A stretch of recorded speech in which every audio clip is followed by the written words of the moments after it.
2020년 2월 8일 무슨 날인지 아무도 모르시죠? 2020년 23년 2월 8일 미국의 켄터키 주의 에즈베리라는 대학이 있었습니다. 이 대학은 기독교 대학이었기 때문에 수요일 오전에 채플 시간이, 예배 시간이 있었습니다. 목사님이 로마서 12장으로 말씀을 전하고 그냥 그렇게 예배가 끝났습니다. 아무 일도 없었던 평소와 다름없는 예배가 끝났는데, 설교가 끝나고 예배가 끝나고 19명의 학생들이 그 예배당에 남아서 서로 죄를 고백하면서 찬양하며 기도하기 시작했습니다.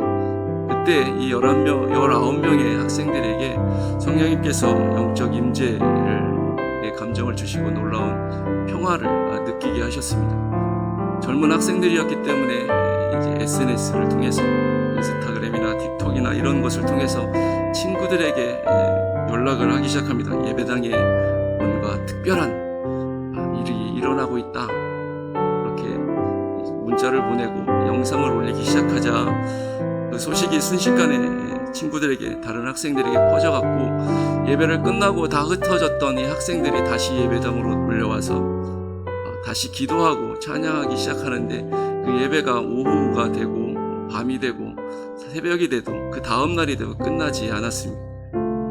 이 집회는 어떤 설교자가 있었던 것이 아니고 찬양과 기도와 성경 낭독으로만 계속 이어지는데, 이 집회가 24시간 내내 끊어지지 않고, 심지어는 이 집회가 계속 이어져서 이 에즈베리 대학이라는 곳이 있었던 켄터키주의 윌모어라는 곳은 전체 인구가 6,000명 밖에 되지 않는 작은 마을인데, 이곳에 전국 각국에 있는 그런 성도들이 모여들기 시작합니다. 무려 5만 명이나 되는 사람들이 모여들어서 예배에 참석하고 그렇게 하나님 앞에 기도하는 시간들이 이어지는데, 학교 측에서 학사 일정도 있고 또 안전상의 문제로 2월 23일에 이 집회를 강제로 종료시킵니다. 그래서 16일 동안 이렇게 이 대학에서, 작은 대학에서 이런 영적인 각성운동이 일어나게 됐는데, 이 사건이 그냥 그대로 16일 만에 끝난 것이 아니라 2026년 현재도 계속해서 그 영향력이 미국 젊은이들 사이에 퍼져나가서 2026년에 신입생으로 들어왔던 학생들이 졸업하는 시기가 되었음에도 불구하고 이 사람들이 계속해서 간증과 기도의 모임을 주도하고 있고, 이 운동이 이 미국 안에서 계속 퍼져나가서 플로리다와 텍사스 등의 그런 곳에서 기도 모임이 지금도 이어지고 있고, 정기 예배를 드리는 대학들에서는 그 예배 시간이 종종 그 정해진 시간을 뛰어넘어서 몇 시간씩 이어지는 사건들이 이어지고 있습니다. 미국에는 매년 청년들이 모이는 패션이라는 컨퍼런스가 있는데, 이 모임에 이전보다 훨씬 많은 수만 명의 학생들이 모여서 함께 기도하기도 하고, 어웨이킹 아메리카라는 그런 영적 각성운동 집회 속에도 2025년도에도 또 2026년도에도 더 큰 모임이 이루어지고 또 계획되고 진행되고 있다고 합니다. 미국에서 있었던, 가장 최근에 있었던 부흥운동의 예를 지금 소개시켜 드린 것입니다.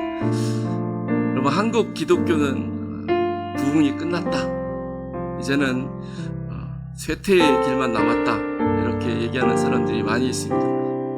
놀랍게 성장했던 그 부흥의 시기는 끝나고 이제는 유럽 교회처럼, 미국의 교회들처럼 점점 쇠퇴해져 간다라고 얘기를 하고 있고, 그게 통계상으로는 또 맞는 말이기도 합니다.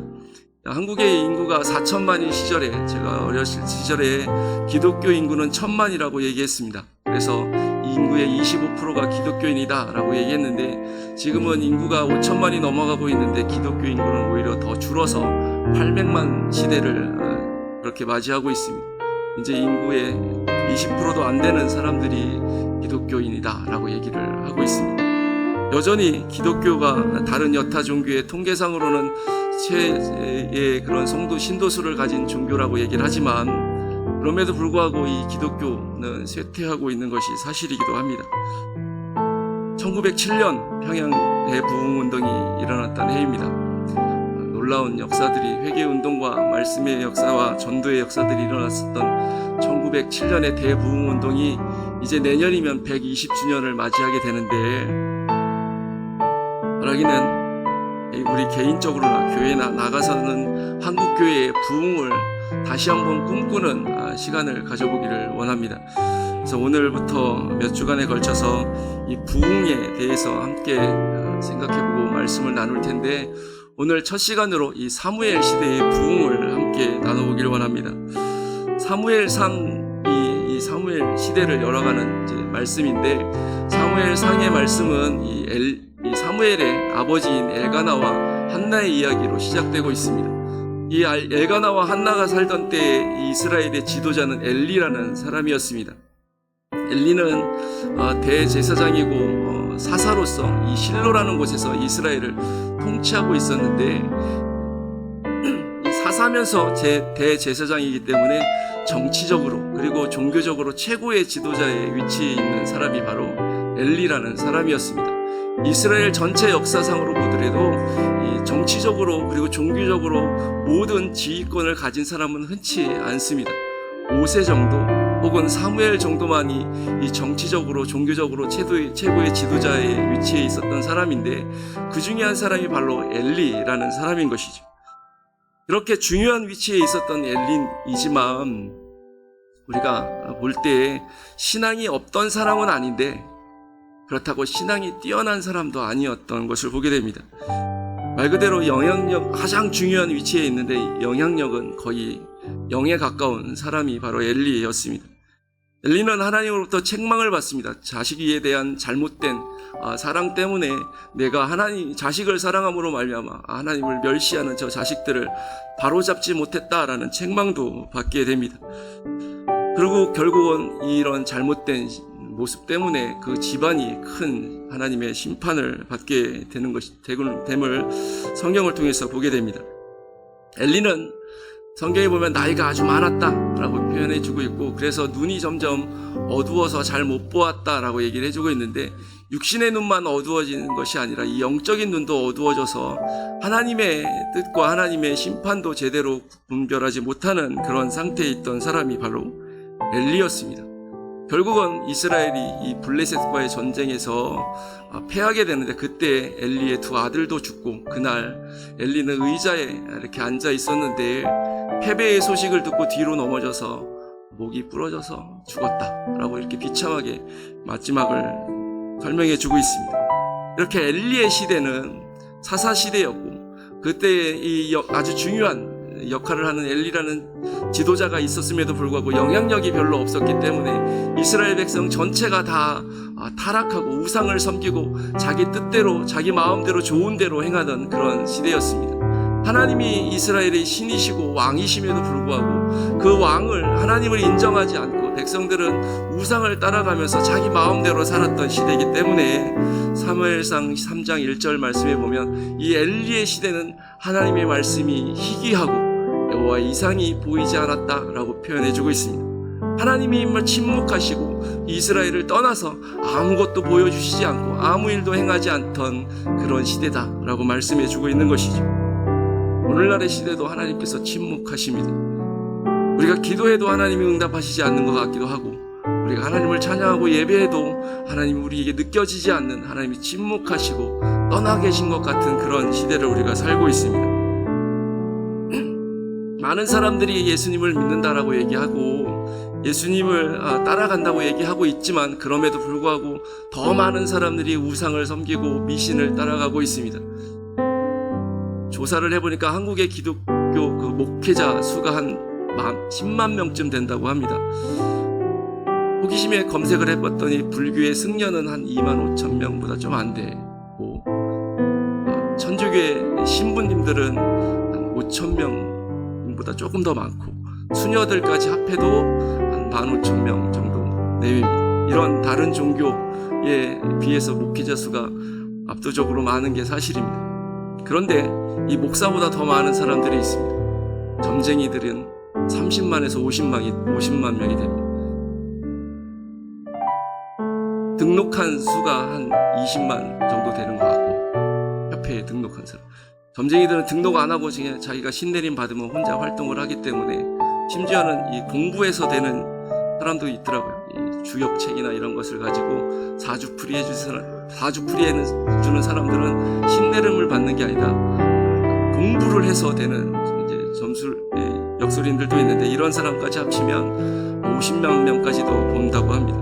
그러니까 이 한국은 목회자가 많은 것 같지만 그것보다 3배에서 5배 이상 이 점쟁이가 많은 나라입니다.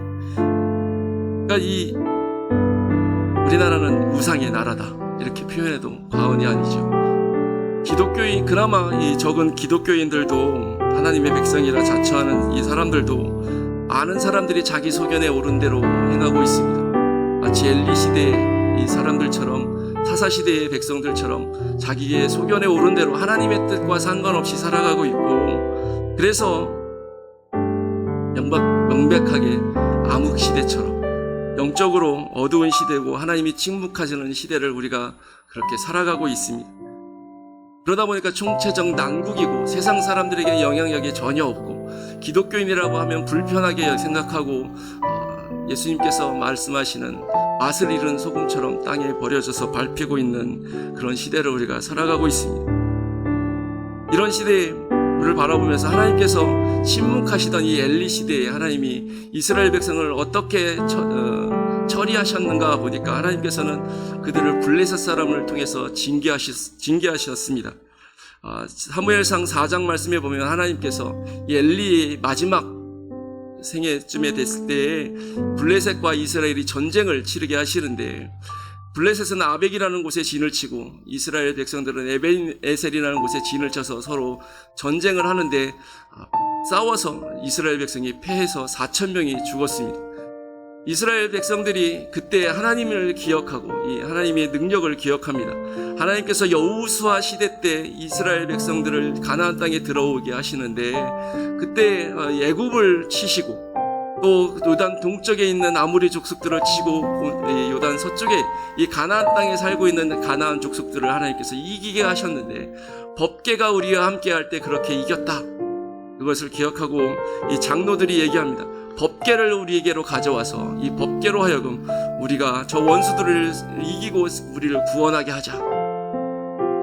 이스라엘 백성들은 애굽에서 승리하셨던 것을 추억하고 요단강을 건너와 이 가나안 땅에 들어올 때 승리했던 것을 기억하고 법궤를 이 여호와의 진영에 이 군대로 모셔오기로 했습니다.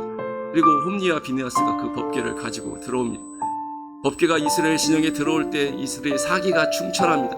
환호성을 지릅니다. 그 소리가 얼마나 컸든지 땅이 울리고 그 적진까지 소리가 들려서 이 블레셋 사람들이 두려워했다라고 성경은 말씀해주고 있습니다. 근데 블레셋 사람들이 이스라엘 백성들의 함성을 듣고 두려워 떨면서 하는 말이 뭐냐면, 저 함성을 들어보니까 이스라엘의 신이 저 이스라엘 진영에 들어온 것이 확실하다. 그 신이 너무나도 강력한 신인데 우리가 정신을 차리자, 똑바로 해라. 그렇게 해서 용기를 내서 싸우자. 그렇지 않으면 진다. 그리고 용기를 내서 이스라엘 사람들과 싸웠더니 이스라엘 백성들이 보병 3만 명이 죽고 법궤도 빼앗기고 제사장이었던 홈니와 비느하스도 죽었습니다. 이스라엘 백성들은 법궤가 자신들을 승리로 이끌 거라고 생각했는데 그들은 착각했죠. 법궤가 그들을 승리로 이끄는 것이 아니라 법궤는 아무런 능력이 없다라는 사실을 알지 못했던 것입니다. 법궤는 그냥 하나님의 임재의 상징일 뿐이지 그곳의 자체에는 아무런 능력이 없습니다. 이스라엘 백성들이 여호수아 시대 때 이길 수 있었던 것은 이스라엘 백성들이 하나님을 믿었고 하나님을 의지할 때 하나님이 그들과 함께 하심으로 대신 앞장서서 나가서 싸워주시고 그래서 승리할 수 있도록 해주신 거죠. 법궤 자체가 이기게 하신 것이 아닌데 이스라엘 백성들은 법궤가 우리에게 들어오면 이기게 해줄 거다라고 생각하고 착각하고 법궤만 가져왔기 때문에, 하나님을 믿는 신앙은 가져오지 않았기 때문에 하나님은 그들을 위해서 싸우지 않으셨습니다. 그리고 패하고 이전보다 법궤가 있을 때보다 훨씬 더 크게 패해서 3만 명이나 죽고 법궤도 빼앗기고 제사장들도 죽는 그런 비극에 처하게 된 것입니다. 성경은 말씀하고 있지 않지만 역사학자들은 얘기합니다. 이때 성막이 있던 실로까지 블레셋 사람들이 쳐들어가서 성막까지도 완전히 파괴시켜버렸다. 그래서 하나님 여호와의 신앙의 중심점이 완전히 사라지는, 그래서 총체적 난국의 시대를 이제 맞이하게 됐다라고 말씀해 주고 있습니다. 여러분, 하나님을 신뢰하지 않는 하나님의 백성처럼 약한 사람들이 없습니다. 하나님을 신뢰하지 않고 하나님이 함께하지 아니하는 하나님의 백성들처럼 그렇게 약해 빠져서 맨날 실패하고 맨날 패배하는 사람들이 이 세상에 없습니다. 때로는 이 의미 없이 법궤를 가지고 온 이스라엘 백성들처럼 그렇게 하나님을 믿는다는 사람들이 모여서 구호를 외치고 뭔가 흥분된 상태를 만들기도 합니다. 그래서 막 환호를 지를 때 뭔가를 이룰 것처럼, 뭔가 승리할 것처럼 생각되어지지만 하나님이 거기에 함께 계시지 않으면 아무리 많은 사람들이 모이고 아무리 큰 환호성과 이 분위기가 고치된다고 할지라도 아무런 능력도 없게 됩니다. 그런 모임은 패배하고 무너질 수밖에 없습니다. 하나님을 향한 신실한 고백과 믿음이 없으면 아무리 많은 사람들이 모여도 허망한 모임일 뿐입니다. 성경을 보면 하나님이 함께 계시면 적은 수가 모여도 많은 군대를 물리쳤지만 아무리 많은 군대가 모여도 하나님이 함께 하지 않으면 패배하는 것을 우리에게 가르쳐주고 있습니다. 오늘날 많은 사람들이 믿음의 승리, 영적인 부흥을 소망하고 그렇게 함께 모여서 구호도 외치고 기도하기도 합니다. 그런데 많은 모임들이 그냥 요란한 그런 모임에 그치고 실제적인 부흥으로 나아가지 못하는 것은 어쩌면 그 모임들이 착각하고 있기 때문이 아닐까 합니다. 법궤를 가져오면 승리한다 라고 착각했던 사람들처럼 그렇게 우리가 모여서 뭔가를 외치고 구호를 외치고 좋은 분위기를 맞으면 그러면 뭔가 이룰 수 있다라고 착각하는 것이죠.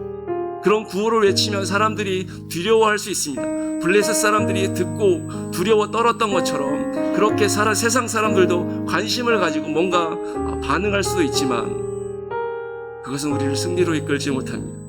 그것은 우리를 부흥으로 이끌지 못한다는 것이죠. 만약에 사람들이 하나님을 우리의 승리의 도구로 삼고 하나님을 섬김의 대상이 아니라 도구로 여기기 시작하면 우리는 아무런 또 부흥도 승리도 하지 못하게 될 것입니다.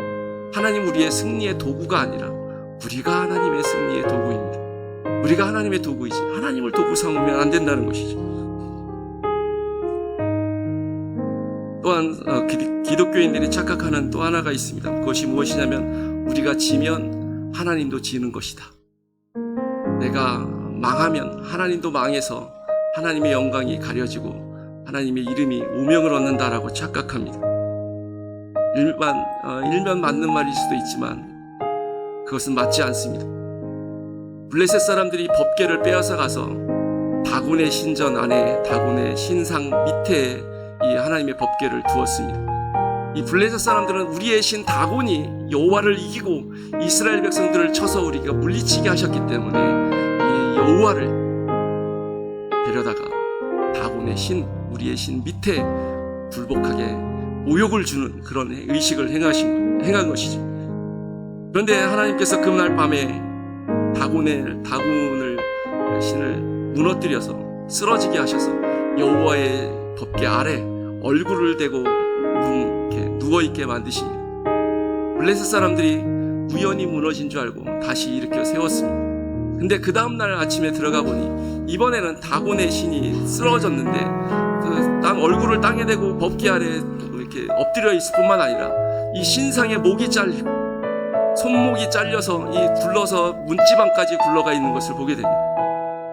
하나님께서는 이 블레셋 사람들이 하나님이 다곤에게 패해서 굴복시켰기 때문에 이렇게 낮은 자리에 여호와의 법궤를 놓고 자기들이 승리하겠다, 다곤 신이 승리했다라고 생각했는데 하나님께서는 그날 밤에 다곤 신을 하나님의 법궤 아래 엎드리게 만드시는 걸로 말미암아 하나님이 위대하심을 나타내 보이셨습니다. 그리고 뿐만 아니라 이 블레셋 사람들에게 악한 종기가 나게 하심으로 말미암아 독한 종기를 바라게 하심으로 이 잘못된 행동을 하는 블레셋 사람들을 징계하셔서 하나님의 살아계심을 보여주셨습니다. 이 아스돗 사람들이 이 독한 종기 때문에 우리 지방에 이 여호와의 법궤를 두면 우리가 망하겠다라고 생각이 되어서 이 법궤를 가드로 옮깁니다. 그랬더니 가드의 또한 하나님께서 이 독한 종기를 바라게 하십니다. 가드 사람들이 난리가 났습니다. 망하게 생겼습니다. 그래서 이 법궤를 에그론으로 옮기자 그랬더니 에그론 사람들이 다 반대합니다. 우리 망하게 하려고, 우리 죽게 하려고 지금 너네들이 제정신이냐 이렇게 다 반대합니다. 결국 블레셋 사람들이 모여서 회의하고 법궤를 이스라엘로 돌려보내자. 그래서 암소가 이끄는 수레에 이 법궤를 실어서 벳세메스로 올려보냅니다.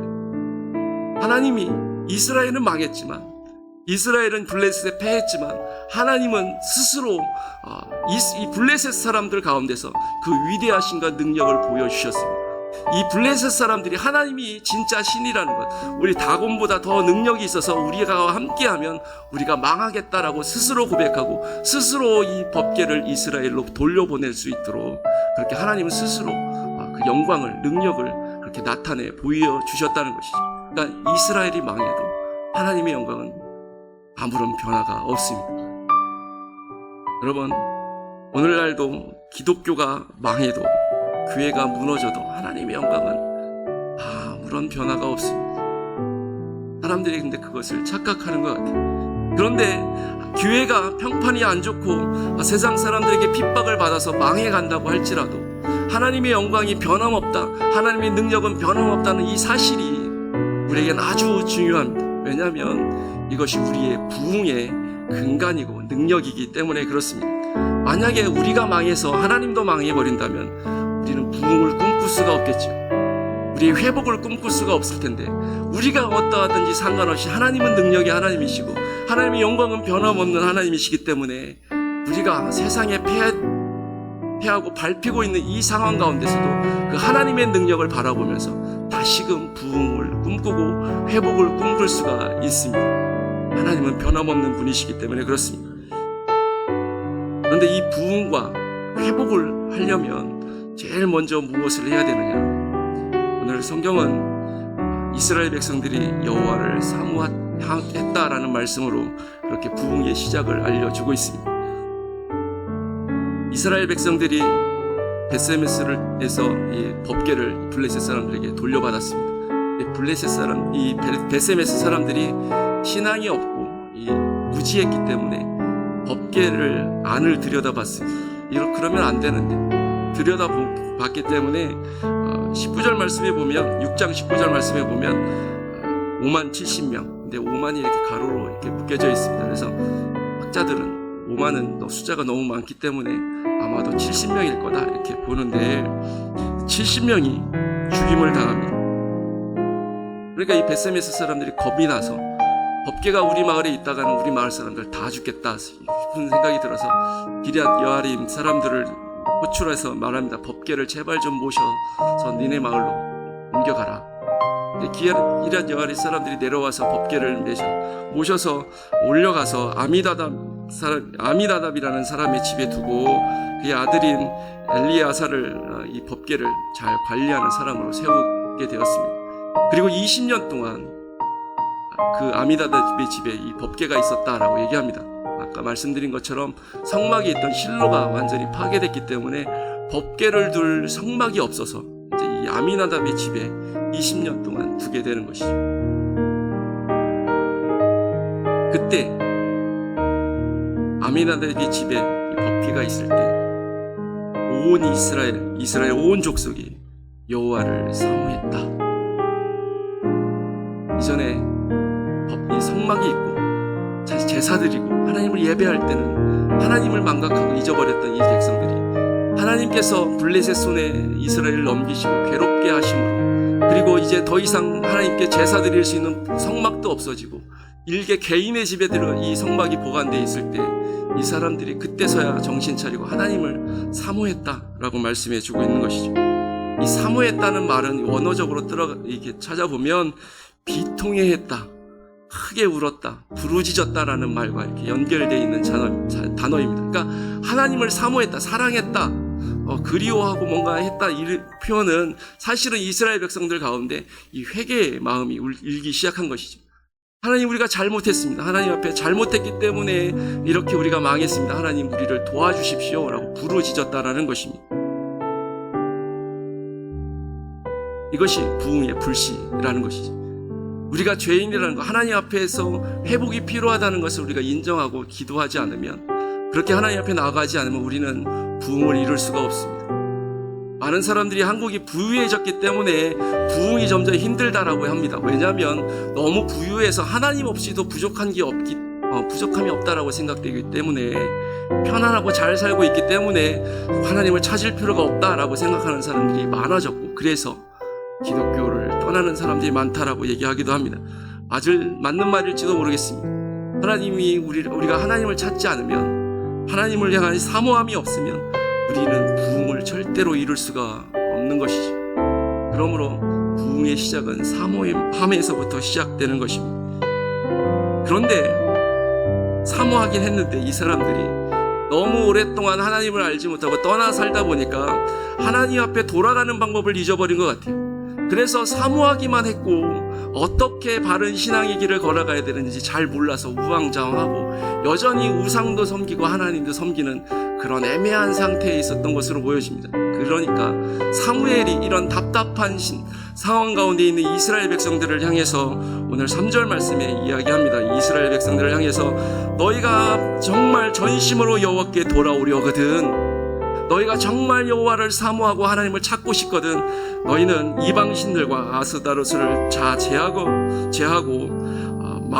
너희 마음을 여호와께로 향해서 그만 섬겨라, 그 하나님만 섬겨라 라고 말을 해주고 있는 것이죠. 이스라엘 백성들이 하나님을 사모하면서도 우상도 섬기고 이것도 하고 저것도 하면서 막 엉뚱하게 하나님을 사모하고 있으니 하나님께서 이 사무엘을 보내셔서, 야, 너희가 우상 섬기면서는 나를 향한 온전한 마음이 없기 때문에 너희를 구원할 수가 없다. 너희에게 부흥이라는 것을 기대할 수 없다. 그러니까 우상을 다 제거해버리고, 그리고 너희 마음을 온전하게 나만 향해서 하나님만 섬겨라. 그래야지 블레셋에서 너희가 구원받을 수 있다라고 말씀해 주고 있는 것이죠.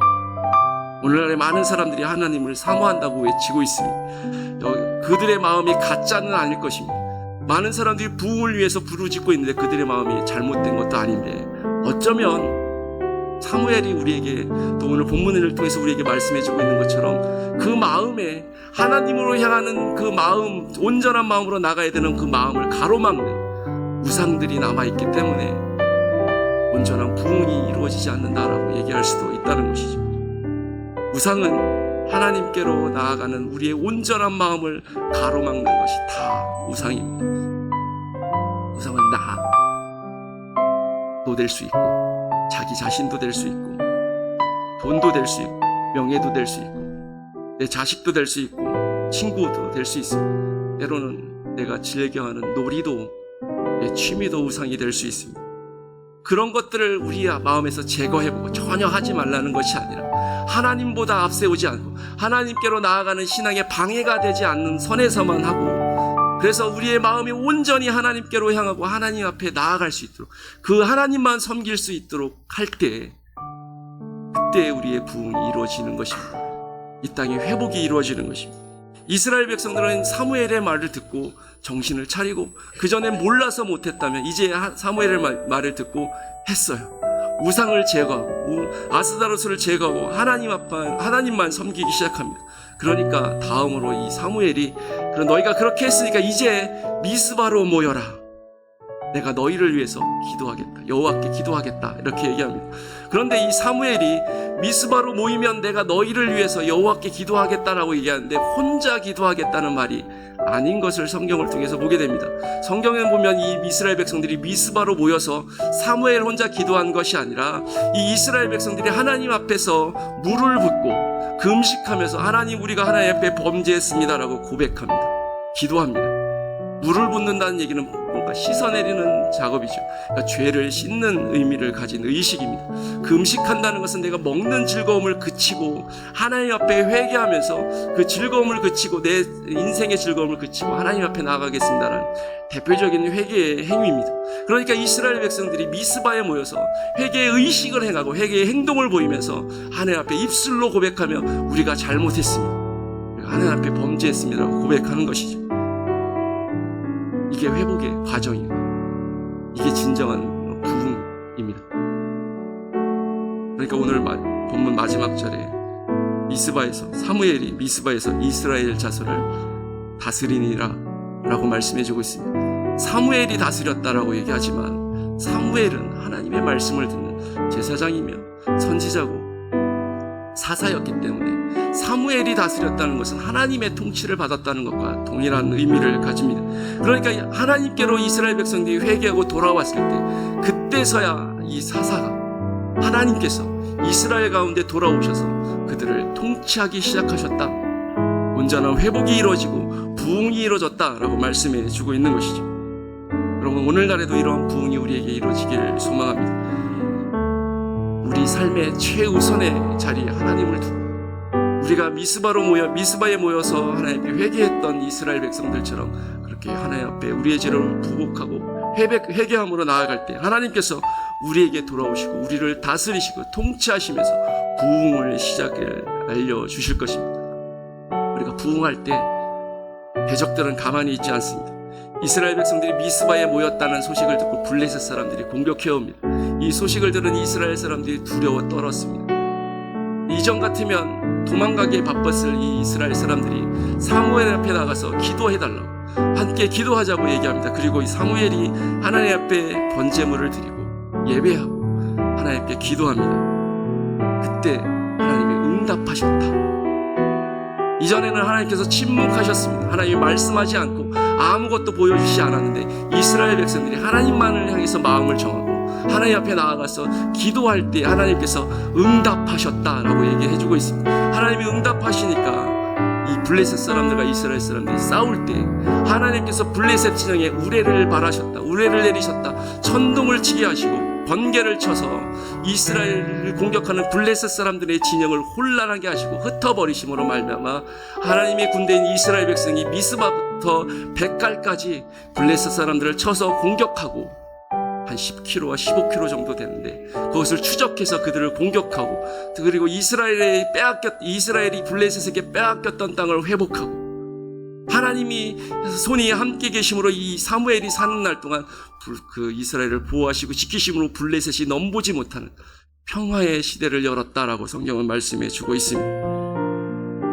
여러분, 하나님께서 우리에게 행하실 때, 우리와 함께 계실 때, 우리가 하나님 앞에 전심으로 나갈 때 하나님께서는 우리를 위해서 그렇게 싸우실 것입니다. 지금은 세상이 이겼습니다. 세상이 이긴 것처럼 보입니다. 확실히 세상이 지금 더 힘이 세고 세상의 목소리가 더 크고 그들이 더 맞는 것처럼 보입니다. 그래서 우리는 주눅 들어있고 부흥은 꿈꾸지도 못하고 이제 쇠퇴하는 것 우리는 막을 수 없어.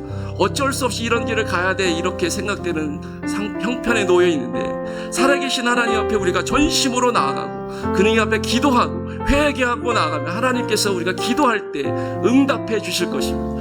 비록 세상이 우리를 공격해 올 수 있지만 그래서 우리가 두렵고 떨리는 마음이 들 수도 있지만 블레셋 사람 앞에 이스라엘 백성들처럼 그렇게 두려워 떨 수도 있지만 우리가 기도하고 나면 하나님께서 우리의 목소리를 듣고 응답하실 것이고 회복시켜 주실 것이고 다시 우리에게 평강을 부흥의 시대를 열어가게 해주실 것을 믿습니다. 여러분, 지금은 패배한 것 같고 버려진 것 같고 밟히는 시대 같지만 이럴 때일수록 우리가 회복하고 부흥하고 다시 하나님의 명성을 우리 그리스도인의 명성을 그렇게 높이 드높이는 시대가 되어야만 할 줄 믿습니다. 그 사람이 우리가 되어야만 하는 것이죠. 장자교회가 되기를 원합니다. 세상 모든 곳이 이제 부흥의 시대는 끝났다고 이제는 그냥 현상 유지만 해도 부흥이라고 얘기하는 그런 시대를 우리가 살아가고 있지만 우리는 하나님의 이름 앞에 다시금 주의 깃발을 높이 들고 승리하며 하나님의 보호하신 가운데 성장하고 발전해 나갈 수 있는 하나님의 능력을 가진 그런 권능의 그리스도인으로 싸우면 승리하는 믿음의 사람으로 나아갈 수 있기를 원합니다. 그를 위해서 우상을 제거합시다. 그를 위해서 전심으로 하나님께 나아갈 수 있기를 원합니다. 다른 사람들이 저런 광신도 미쳤어 라고 얘기한다 할지라도 그 하나님 앞에 전심으로 나아갈 수 있기를 원합니다. 오늘 사무엘이 이스라엘 백성들에게 외친 그 말씀을 마지막으로 읽으면서 설교를 마무리할까 합니다. 너희가 전심으로 여호와께 돌아오려거든 이방 신들과 아스다롯을 너희 중에서 제거하고 너희 마음을 여호와께로 향하여 그만 섬겨라. 미스바로 모여 그리고 회개하며 기도하자. 이렇게 기도하겠습니다. 하나님 아버지, 우리가 전심으로 주님만 섬기며 나아가는 하나님의 백성 되기를 소망합니다. 우리 가운데 임하여 주시고 우리를 이끌어 주시고 우리를 위해서 싸우시는 그 여호와